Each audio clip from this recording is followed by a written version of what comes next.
आज हम बात करने जा रहे हैं एक ऐसे इंसान की जिसने बिजनेस और शेयर मार्केट को हिलाकर रख दिया।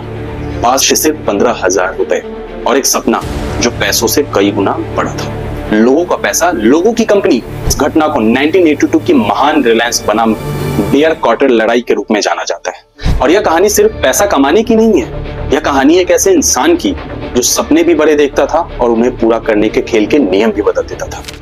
नमस्कार दोस्तों, welcome to idea of media.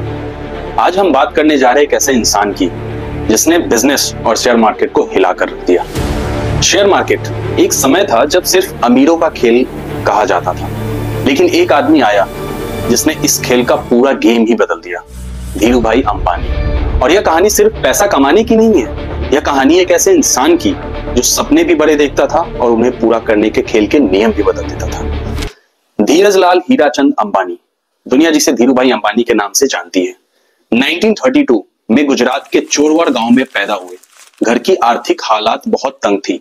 बचपन से ही धीरूभाई को पता था कि जिंदगी बदलनी है। 16 साल की उम्र में जिंदगी ने पहला बड़ा मोड़ लिया। धीरूभाई ने घर छोड़ा और चले गए येडन अमन।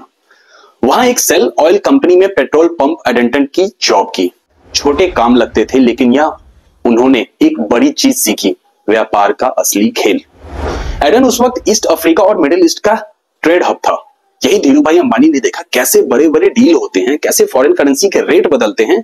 इसी दौरान उन्होंने भारतीय मसाले वेस्ट एशिया में बेचना शुरू किया और यहीं पे एक छोटी सी चीज दिमाग की बत्ती जला दी, जैसे करेंसी और ट्रिवेज।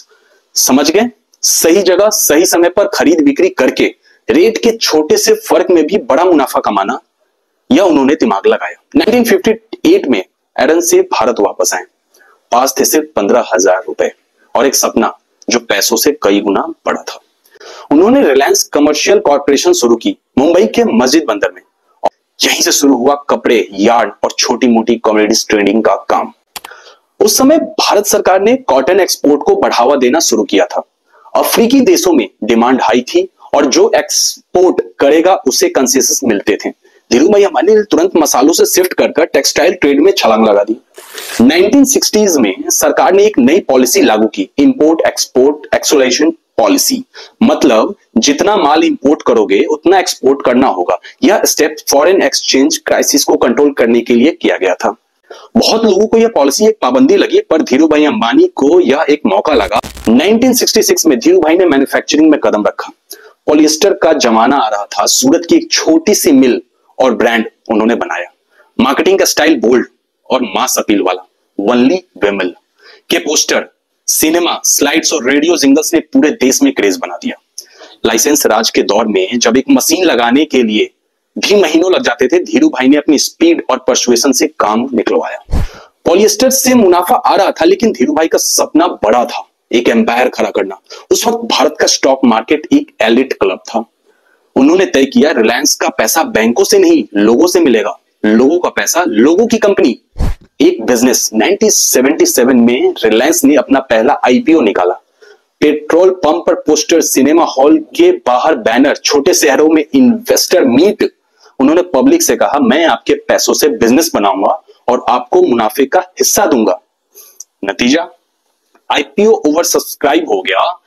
58,000 लोग शेयर होल्डर बन गए। भारतीय कॉर्पोरेट इतिहास में पहली बार इतने लोगों की एक प्राइवेट कंपनी के मालिक बने। उस समय भारतीय stock market, Indian stock market एक सम्राट क्लब था। इस पर कुछ बड़े उद्योगपति परिवार और ब्रोकर्स का दबदबा था। आम आदमी इसे एक ऐसा जोखिम भरा खेल मानता था जिसे वो खेल नहीं सकता था। लेकिन धीरूभाई अंबानी ने अपने आईपीओ की मार्केटिंग आम जनता के बीच की। नतीजा, आईपीओ को ओवर सब्सक्राइब कर दिया गया। लगभग 58,000 निवेशकों ने रिलायंस में पैसा लगाया। यह भारत के कॉर्पोरेट इतिहास का एक मील का पत्थर था। आईपीओ के बाद धीरूभाई का नाम चमक रहा था। रिलायंस के शेयर की कीमत बढ़ रही थी। रिलायंस का शेयर ऊपर जा रहा था। यह विलन था बॉम्बे का बेयर कॉर्टरल। यह ब्रोकरों का एक ग्रुप था जो आर्टिफिशियली शेयर प्राइस गिराकर मुनाफा कमाते थे।